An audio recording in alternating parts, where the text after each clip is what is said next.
நம்ம ஊர் நம்ம மண். எனக்கு கோலம் போடுறதுன்னா அம்புட்டு இஷ்டம். நான் 6th படிக்கும் போது விட்டு விட்டு கோலம் போடுவேன். எங்கள் அம்மா ஊக்குவிச்சதுனால தான் இப்போ ஓஹோன்னு இல்லாட்டி ஓரளவுக்கு கோலம் போட கற்றுருக்கேன். கோலம் போட்டால் பொறுமையும் கொஞ்சம் யோசிக்கிற தன்மையும் இருக்கும்னு சொல்லுவாங்க. எனக்கு என்னமோ அதை கொஞ்சம் இருக்கிற மாதிரி தோணுது.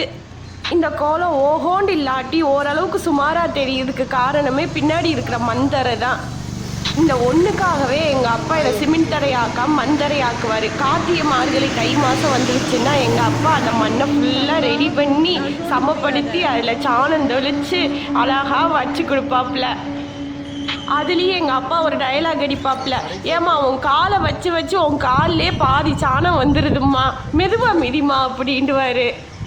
கோலம் போடும்போது எங்கள் ஒட்டுமொத்த குடும்பமும் வாசலில் உட்காந்துருவோம்.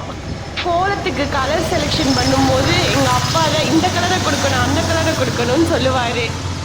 இந்த கோலத்துக்கு அழகே எங்கள் அப்பா பின்னாடி சமப்பண்ணி கொடுக்குற மண் தரையும் இயற்கையாக விழுகிற பூவும் தான். இதை உங்கள்கிட்ட பகிர்ந்துக்கணும்னு தோணுச்சு. இதெல்லாம் நாங்கள் எடுத்த பழைய வீடியோ தான். மண் வாசம் தொடர ஆதிரை யூடியூப் சேனலை ஃபாலோ பண்ணுங்கள், சப்ஸ்கிரைப் பண்ணுங்கள், மறக்காமல் கமெண்ட்டும் லைக்கும் பண்ணிடுங்க.